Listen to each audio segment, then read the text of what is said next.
Welcome to the introductory video of a series on motivation in the workplace. I'm Dr. Edge Butterfield, and I have assembled this series of 10 videos for students and others who are new to the study of people and organizations.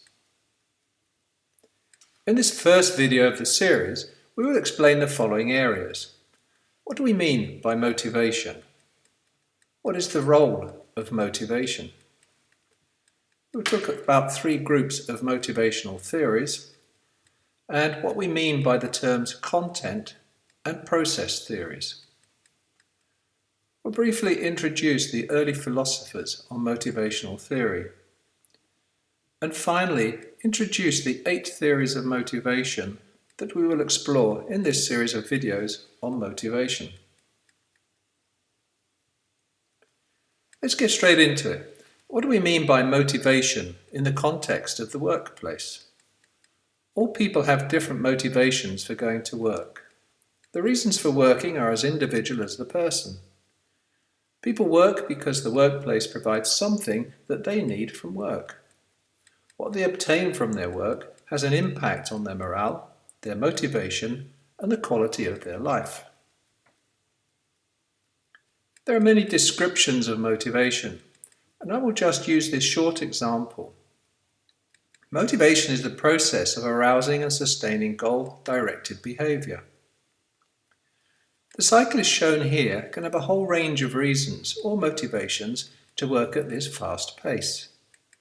We can only assume the motivator.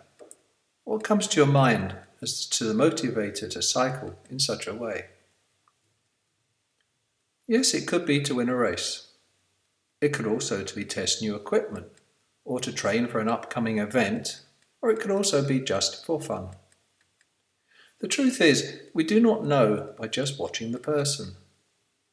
This is important to understand, as we'll see later. Not everybody is motivated by or for the same things. It is important to remember that motivation is not directly observable.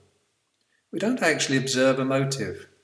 Rather, we infer that one exists based on the behavior we observe, such as the cyclist earlier.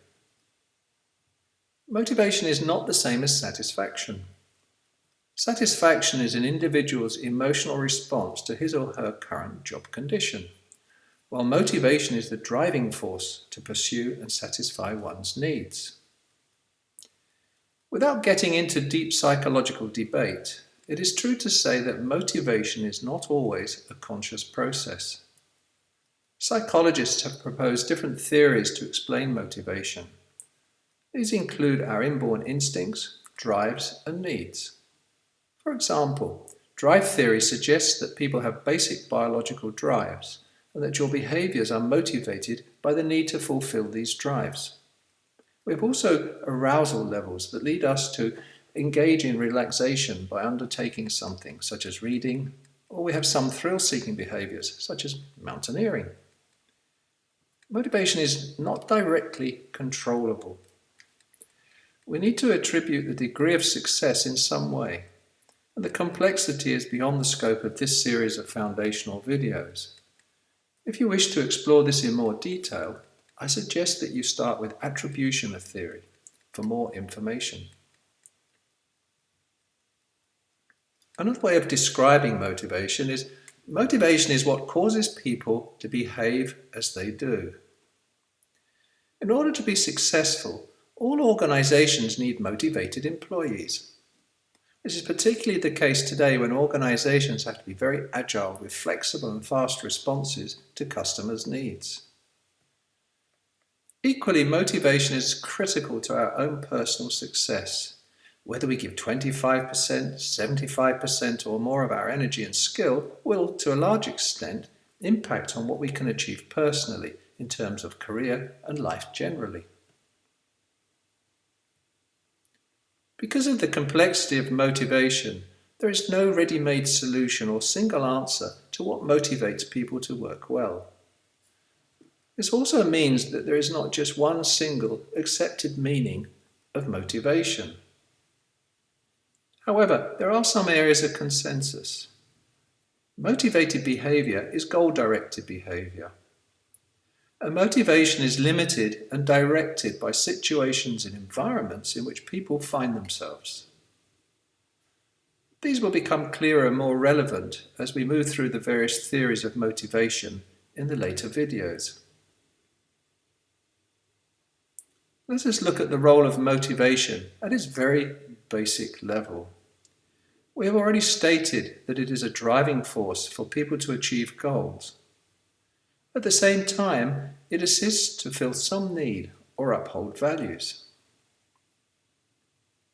Taking a basic need that is to obtain food, that we know that one of society's values is that money can buy food. Therefore, a goal is to obtain money in order to buy food. We can obtain money by going to work and receiving an income for that work activity. This needs, values, goals, and action linear approach is a very basic model of motivation. The logic being we go to work to receive money, which enables us to buy the food that we need.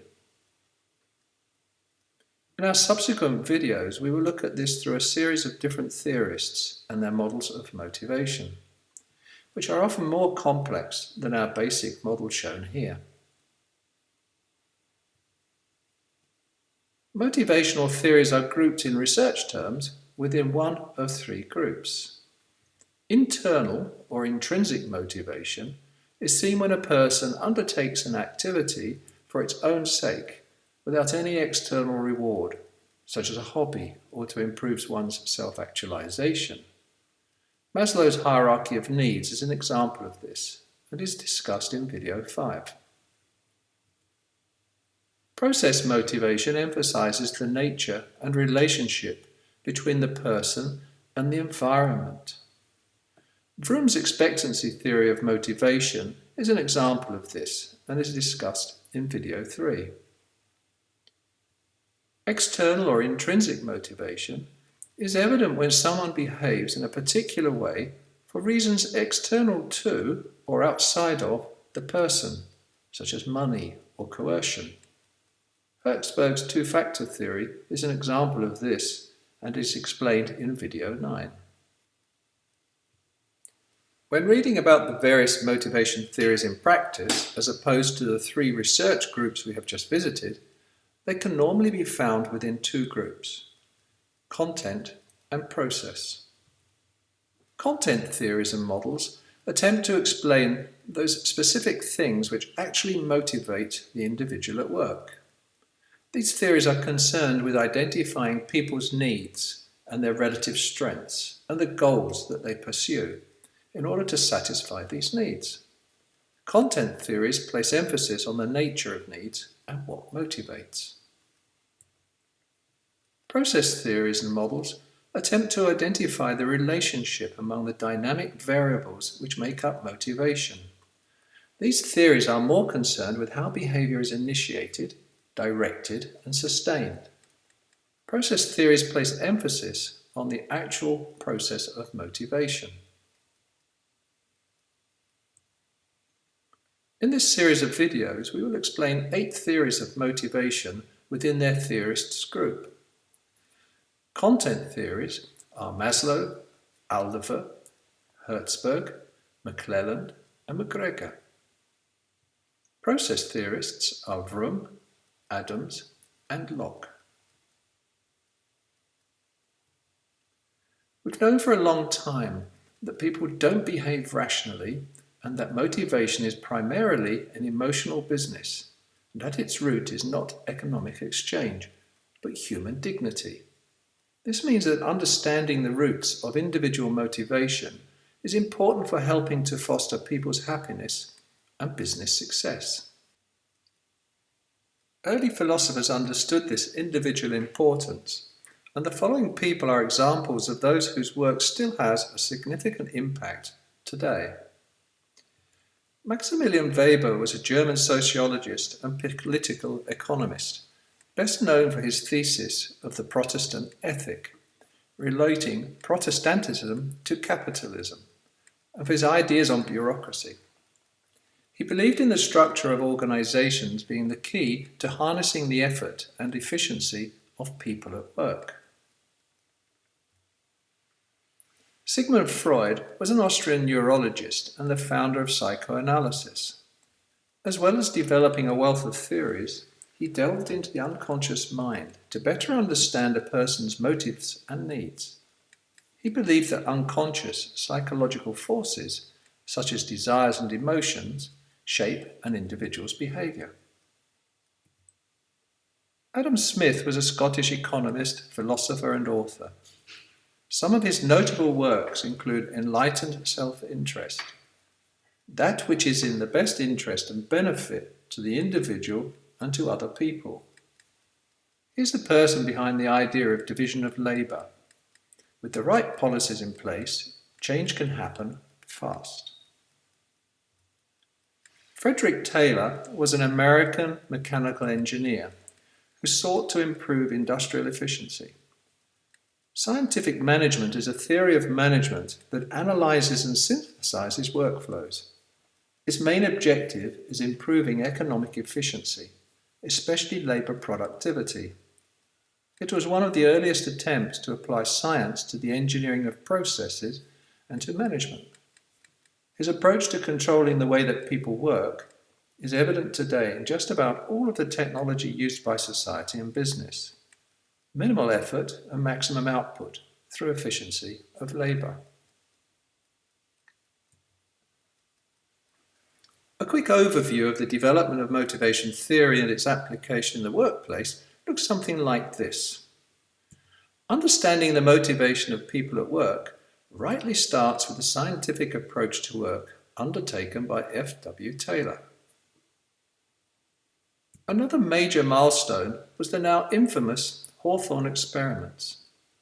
The Hawthorne effect refers to the fact that people will modify their behaviour simply because they are being observed.